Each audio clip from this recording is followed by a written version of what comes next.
ইউরোপের সাথে এশিয়ার যোগাযোগ সহজতর করেছে মধ্যপ্রাচ্যের জমিনে নির্মিত কৃত্রিম জলধারা সুয়েজ খাল। আরবিতে একে কানাত আল সুয়াইজ ডাকা হয়। একসময় ইউরোপ এবং এশিয়ার বণিকরা আফ্রিকার উত্তমাশা অন্তরীপ ঘুরে ইউরোপে পাড়ি দিত। এর ফলে সময়ের অপচয় এবং পরিবহন ব্যয়ভার দুটোই বৃদ্ধি পেত। অথচ ইউরোপীয়দের সবচেয়ে লাভজনক বাণিজ্য কেন্দ্রগুলো এশিয়ায় অবস্থিত ছিল। বিশেষ করে সাম্রাজ্যবাদী রাষ্ট্রগুলোর শত শত কলোনির অবস্থান ছিল পৃথিবীর এই অংশে। কিন্তু যাতায়াত ব্যবস্থা দ্রুততর না হওয়ায় মুনাফার পরিমাণ অনেকাংশে হ্রাস পেত। তাই সব দিক বিবেচনা করে ভূমধ্য সাগর এবং লোহিত সাগরকে জুড়ে দিয়ে নির্মিত হয় সুয়েজ খাল, যেন দুই মহাদেশের জন্য আশীর্বাদ রূপে আবির্ভূত হয়। বাণিজ্যিক সুবিধা পেতে নির্মিত এই সুয়েজ খাল নির্মাণের বহু আগে থেকেই বহুজাতির মধ্যকার কোন্দল, বিতর্ক এবং স্নায়ুযুদ্ধের কারণ হয়ে দাঁড়িয়েছিল। নির্মিত হওয়ার পর এটি হয়ে ওঠে মধ্যপ্রাচ্যের রাজনীতি এবং আন্তর্জাতিক বাণিজ্যের মাঠের অন্যতম উপাদান। সুয়েজ খালের অবস্থান ভূমধ্যসাগর এবং সুয়েজ উপসাগরকে লোহিত সাগরের অংশ অর্থাৎ সংযুক্ত করা কৃত্রিম খাল সুয়েজের অবস্থান মিশরের সাইদ সমুদ্র বন্দরের সন্নিকটে। সমুদ্র পৃষ্ঠের সম উচ্চতায় নির্মিত এই খালের দৈর্ঘ্য প্রায় 193.30 কিলোমিটার।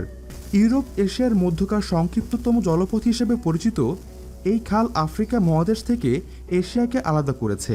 এর ফলে দক্ষিণ আটলান্টিক হয়ে এশিয়ায় পৌঁছানোর ঝামেলার চূড়ান্ত নিষ্পত্তি হয়। বণিকরা অতিরিক্ত 7,000 কিলোমিটার পথ পাড়ি দেওয়ার ধকল থেকে বেঁচে যায়। এই খালের মাধ্যমে মিশরের বন্দর সাইদ এবং তৌফিক বন্দরের মধ্যে যোগাযোগ স্থাপিত হয়।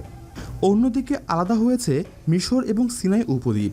এই খালের সার্বিক তত্ত্বাবধানে রয়েছে সুয়েজ খাল কর্তৃপক্ষ। পৃথিবীর সকল রাষ্ট্রের নৌ পরিবহনের জন্য উন্মুক্ত থাকার নীতি নিশ্চিত করার লক্ষ্য নিয়ে এই সংস্থার গোড়াপত্তন হয়েছে।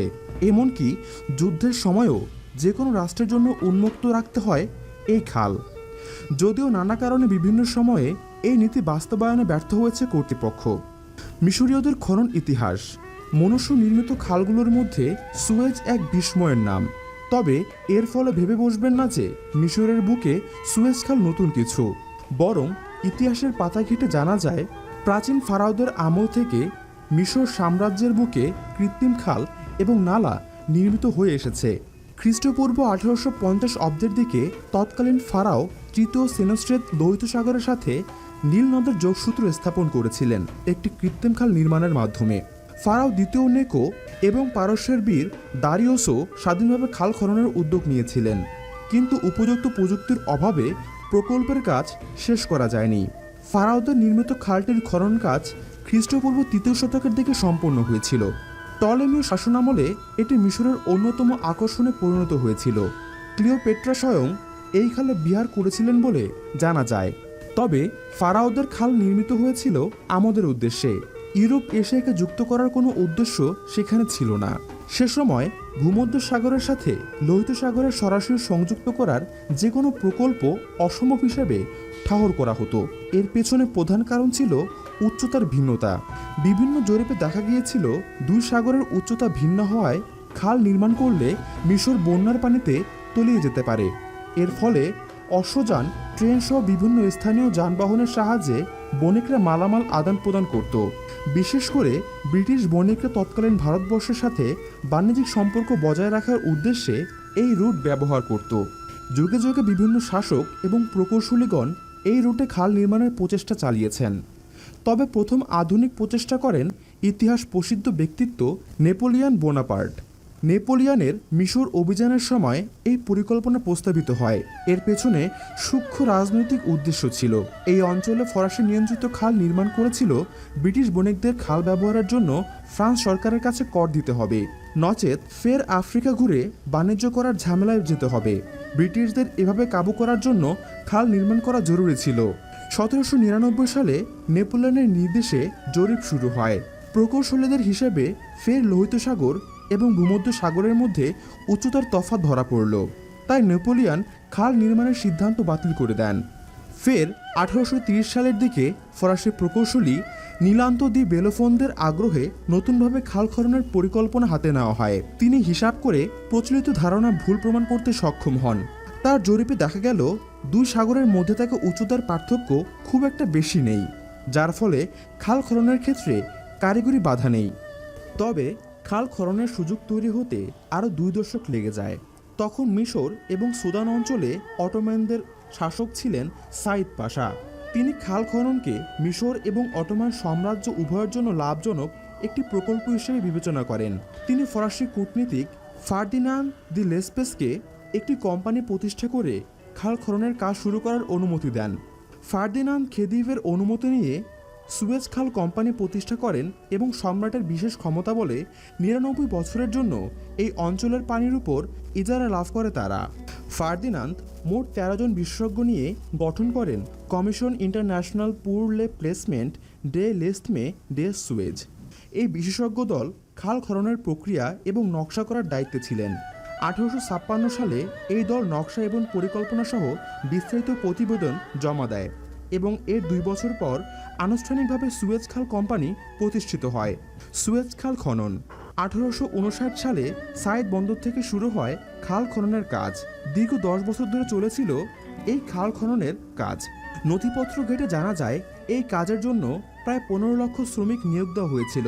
শ্রমিক নিয়োগের ক্ষেত্রে মিশর সরকার বিতর্কিতভাবে দেশের দরিদ্র নাগরিকদের হুমকি দিয়ে নামমাত্র বেতনে কাজ করাতে বাধ্য করেছিল। শুরুর দিকে এসব শ্রমিকদের গাইতি এবং বেলচার সাহায্যে খাল খনন করতে বাধ্য করা হয়েছিল। ভারী যন্ত্রপাতির সাহায্য ছাড়া এসব যন্ত্র দিয়ে খালি হাতে খাল খনন করা ছিল অত্যন্ত কষ্টসাধ্য কাজ। ফলে কাজের অগ্রগতি ছিল অত্যন্ত ধীর। কৃতদাস ব্যবহারের কারণে ব্রিটিশ, ফরাসি এবং মার্কিন বিনিয়োগকারীরা প্রতিবাদ জানায়। তাছাড়া হাজার হাজার শ্রমিক কলেরা এবং কাজের চাপে স্বাস্থ্যহানি হয়ে মৃত্যুবরণ করায় সমালোচিত হয় সুয়েজ খাল কোম্পানি। 1863 সালে মিশরের তৎকালীন শাসক ইসমাইল পাশা খাল খননে বলপূর্বক শ্রমিক নিয়োগ দেওয়া নিষিদ্ধ করে দেন। এই নির্দেশনার পর ফার্দিনান্দ তার পন্থা পাল্টে ভারী যন্ত্রপাতি ব্যবহারের সিদ্ধান্ত নেন। মোট 75 মিলিয়ন ঘনমিটার অপসারিত বালির প্রায় 3/4 ভারী যন্ত্রপাতির সাহায্যে করা হয়েছিল। 1864 সালে ফার্দিনান্দ এক বক্তব্যে জানিয়ে দেন, সুয়েজ খালের উপর কোনো জাতির অধিকার থাকবে না। এই খালের ওপর আন্তর্জাতিকভাবে সবার সমান অধিকার। মিশরের বিভিন্ন অঞ্চল তখন ব্রিটিশ এবং ফরাসিদের শাসনাধীন ছিল। শাসকদের অত্যাচারের বিরুদ্ধে স্থানীয় বহু বিদ্রোহী দল তখন আন্দোলন করছিল। ফলে স্থানীয় রাজনীতির ময়দান ছিল সরগম। রাজনৈতিক সংঘাত এবং অপর্যাপ্ত প্রযুক্তির কারণে খাল খননের কাজ ব্যয়ের পরিমাণে বেড়ে $100 মিলিয়ন পর্যন্ত চলে যায়। 1969 সালের 17 নভেম্বর মিশর এবং সুদানের তৎকালীন খেদিভ ইসমাইল পাশা আনুষ্ঠানিকভাবে সুয়েজ খাল উদ্বোধন করেন। এর মাধ্যমে মধ্যপ্রাচ্যের বুকে এক নতুন অধ্যায়ের সূচনা হয়। খালের জলে প্রথম ভেসে চলার জন্য ফরাসি সম্রাজ্ঞী ইউজিনের আমোত্তরি ল আইগলকে নির্বাচিত করা হয়, কিন্তু সারিতে থাকার হিসাব গরমিল হওয়ায় ব্রিটিশ নৌজাহাজ HMS নিউপোর্ট এই গৌরব অর্জন করে ইতিহাসের অংশীদার হয়ে যায়। তবে সুয়েজ খালের দক্ষিণ থেকে উত্তরে যাওয়া প্রথম জাহাজ ছিল যুক্তরাজ্যের SS ডিডো।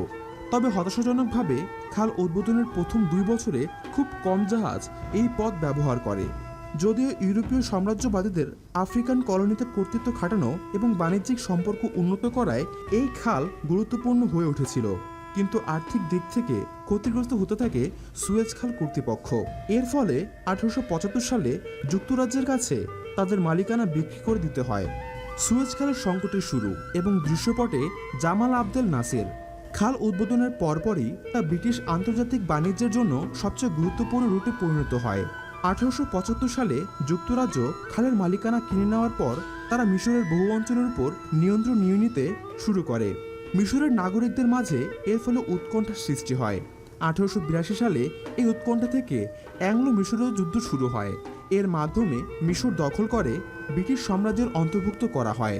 তারপর 1936 সালে অ্যাংলো মিশরীয় চুক্তির কারণে মিশর স্বাধীনতা অর্জন করলেও সুয়েজ খালের মতো গুরুত্বপূর্ণ অবকাঠামো ব্রিটিশদের অধিকৃত ছিল।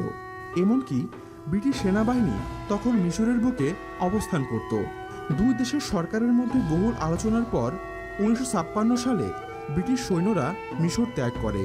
এর ফলে সুয়েজ খালের নিয়ন্ত্রণ মিশর সরকারের কাছে হস্তান্তরিত করা হয়। মিশরের তৎকালীন রাষ্ট্রপতি ছিলেন জামাল আবদেল নাসের। তিনি অতি সত্বর সুয়েজ খালের তত্ত্বাবধায়ক সুয়েজ খাল কর্তৃপক্ষ থেকে মালিকানা বদলি করেন। এবং খালের জাতীয়করণ করে মিশরের সরাসরি অধীনস্থ ঘোষণা করেন। 1956 সালের জুলাই মাসে খালের জাতীয়করণ ঘোষিত হয়। এই ঘটনায় যুক্তরাজ্য এবং যুক্তরাষ্ট্র এই দুই দেশের সরকার প্রধানরা অসন্তোষ প্রকাশ করেন। এর ফলে মধ্যপ্রাচ্যে উত্তেজনা বিরাজ করতে থাকে। জামাল আবদেল নাসের এরপর তিরান প্রণালী বন্ধ ঘোষণা করেন। এই প্রণালী ইসরায়েলের সাথে লোহিত সাগরের সরাসরি যোগাযোগের পথ ছিল। এই ঘোষণায় ইসরায়েলের সকল জাহাজ প্রণালীতে প্রবেশের অনুমতি হারিয়ে ফেলে। রাজনৈতিক সংঘাতের পাশাপাশি প্রতি বছর সুয়েজ খালে জাহাজ চলাচল বাড়তে থাকে। প্রাথমিক ক্ষতি পুষিয়ে নিয়ে এখন প্রতিদিন গড়ে 50টি মালবাহী জাহাজ সুয়েজ খাল অতিক্রম করে।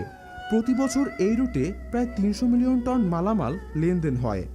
যুগের সাথে তাল মিলিয়ে খালের সংস্করণের কাজও নেওয়া হয় নিয়মিত। 2014 সালে প্রায় $8 মিলিয়ন বিনিয়োগের মাধ্যমে খাল সম্প্রসারণের প্রকল্প হাতে নেয় মিশর সরকার। এর ফলে খাল দিয়ে একই সময়ে দুই দিকেই জাহাজ চলাচল করতে সক্ষম হচ্ছে। তবে প্রতি বছর বর্ধমান আন্তর্জাতিক বাণিজ্যের সাথে তাল মেলাতে আরও সংস্কারের পরিকল্পনা করছে কর্তৃপক্ষ। 2023 সালের মধ্যে এই খেলার সক্ষমতা প্রতিদিন 97টি জাহাজে উত্তীর্ণ করার পরিকল্পনা করছে তারা। এর ফলে খাল থেকে আদায় করা রাজস্বের পরিমাণ প্রতি বছর $13.226 বিলিয়ন উত্তীর্ণ হবে।